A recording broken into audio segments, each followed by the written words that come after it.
Organisasi Konferensi Islam Indonesia menjadi salah satu anggota OKI atau Organisasi Konferensi Islam. Peran Indonesia dalam OKI menunjukkan bahwa Indonesia selalu berusaha untuk berpartisipasi aktif dalam organisasi yang diikutinya. OKI atau Organisasi Konferensi Islam dibentuk setelah para pemimpin dari sejumlah negara Islam menyelenggarakan konferensi di Rabat, Maroko. Konferensi ini diadakan pada tanggal 22-25 September 1969. Konferensi tersebut menyepakati deklarasi Rabat yang menegaskan keyakinan atas agama Islam, penghormatan pada piagam PBB, dan hak asasi manusia. OKI dibentuk karena keprihatinan negara-negara Islam atas berbagai masalah yang dihadapi umat Islam, khususnya setelah unsur Zionis membakar bagian dari Masjid Suci Al-Aqsa pada tanggal 21 Agustus 1969. OKI dibentuk dengan tujuan sebagai berikut. A. Meningkatkan solidaritas Islam di antara negara-negara anggota OKI. B. Mengordinasikan kerjasama antar negara anggota OKI. C. Mendukung perdamaian dan keamanan internasional. D. Melindungi tempat-tempat suci Islam. E. Membantu perjuangan pembentukan negara Palestina yang merdeka serta berdaulat. Hadirnya dalam KTTI di Rabat. Hal ini karena berdasarkan Undang-Undang Dasar 1945, yakni Indonesia bukanlah negara Islam, akan tetapi muncul tuntutan aspirasi dan politik dalam negeri menyebabkan Indonesia mulai berperan aktif di OKI pada tahun 1990-an.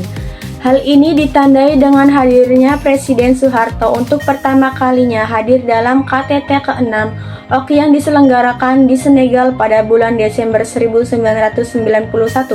Hadirnya Presiden Soeharto tersebut menjadi langkah awal perubahan kebijakan politik luar negeri Indonesia, yakni untuk berpartisipasi lebih aktif di OKI. Peran Indonesia dalam OKI tidak terlalu dominan sebagaimana peran Indonesia dalam ASEAN maupun peran Indonesia dalam GNB. Gagasan Tata Informasi Baru Dunia Islam.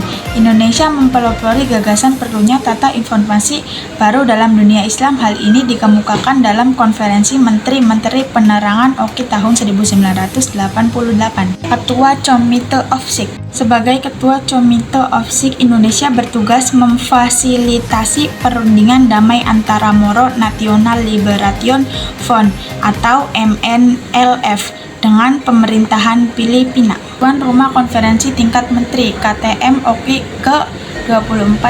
KTM ini dilaksanakan pada tanggal 9 sampai 13 Desember 1996. Pada KTM tersebut, fokus pembicaraan menyangkanakan pada KTM OKI diputuskan beberapa masalah regional dan dunia nonal, yakni sebagai berikut. 1. Masalah Palestina ialah persoalan utama dunia Islam. 2. Mengecam keras kebijakan Israel yang menghambat proses perdamaian. 3. Mengakui integritas dan kedaulatan Bosnia Herzegovina sesuai batas-batas wilayahnya secara internasional.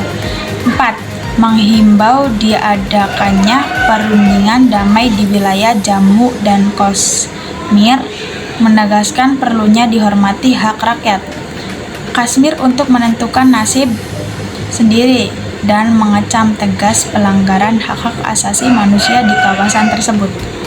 5. Menghimbau supaya pihak-pihak yang berseteru di Afghanistan secara mengadakan gencatan senjata